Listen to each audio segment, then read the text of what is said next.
Hi, welcome to another episode of Your Money Mindset, guiding you to achieve lasting financial freedom and peace of mind. I'm John McGregor.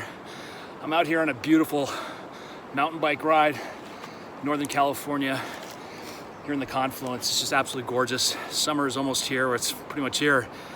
Beautiful day. I wanted to share something with you that happened this morning. I was in the gym, and as I always do after my workout, I sit in the sauna. And I always strike up conversations with people. This time it was about a 30-year-old young man, engineer, and fairly new into his career. And we got talking. He was asking me what I do and heard about my book and so forth, and started telling me about his financial situation, as most people do, which is great because I love to hear from people. And he just basically said, I haven't got my stuff together yet, and I've been so busy with work and doing other things that he just hit me with that one line again and again and again that I've heard so often. He goes, I just don't have time to take care of my financial matters. And he and I both knew that is just not true. The bottom line is it just wasn't a priority to him. So I asked him to pull out his smartphone when we got out of the sauna and have him take a look at how much time he spends on social media. It actually times you. You can see how much time you spend on each one of those social media platforms. It looked like he was spending about an hour to 2 hours every single day on Facebook or Instagram or some other social media platform, and probably another additional hour on the internet, just on his smartphone. That doesn't even count his laptop at work or his computer at work. And so when you see that, you know he has time to take care of his financial situation. And add to it the amount of time he's watching Netflix or Hulu or just in front of the television. There is no question people are busy today. We got a lot of distractions. We got a lot of things coming at us. We got work and children and a home to run and all that stuff. But I guarantee you, in every situation, you can carve out the 15 to 30 minutes you need each week. That's it, 15 to 30 minutes each week you need to get your financial house in order. So here's the other kicker. So in that same conversation, we're sitting in the sauna, and he's telling me he doesn't have time.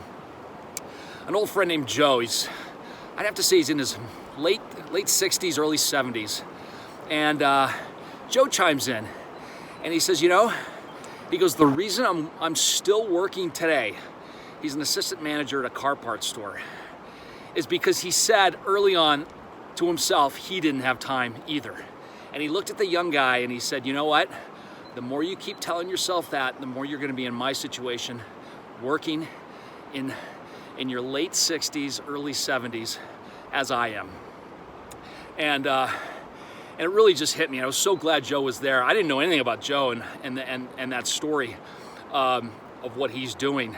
That here's a guy who retired from his job, retired too early without financial security, and retired for about 5 years, as he explained, and ultimately had to go back to work to a car parts store in order to survive. And I think based on what Joe was saying, I don't think he'll ever be able to retire now. I think he's stuck working until he dies. And it all started because he told himself, he convinced himself he didn't have time to take care of his financial life. And there's just millions and millions of people like that young guy and like Joe that are in the same situation, convincing themselves, telling them this lie to themselves and believing it that they don't have time. Now keep in mind, as I talk about often, these beliefs you keep telling themselves, these aren't true. These are merely opinions. And in fact, they're lies, as I said. But what happens is you end up believing them, and they're buried in your subconscious mindset. And your subconscious mindset controls 95% of how you think, how you act, how you behave, and ultimately who you become. 95% of who you become is based on your subconscious, and it's running constantly, automatic, like an auto drive, on autopilot. And you don't even know it's happening. You're unaware that it's happening, and it's dictating everything you do and ultimately who you become. And as I always say, you change your beliefs and you'll change your life forever. So the next time you say to yourself, I just don't have time, I want you to change the wording of that, because words are flesh. Words become real. I want you to change the wording to, you know what, it's just not a priority. And see how that sits with you and see how that makes you feel. Because I'm telling you, you do have time, and you've got to find the time. Otherwise, you're going to end up like Joe, working until the day you die. And I hope that's not the case. So with that, I hope that was helpful, and I hope that was kind of opening your eyes to a little new thinking, new way of thinking, and time to get yourself together financially. And I've got a lot of free tools on my website that you can download immediately to start in that direction of financial freedom and peace of mind right now. We've got an organizational tool. I've got an ultimate guide to selecting a financial advisor. I've got a legacy book to help you get organized. I mean, there's all kinds of free stuff that you could use immediately. So with that, just remember, it is never too late to start your journey to financial freedom and peace of mind. Until next time, have a good one. Upward and onward. Take care.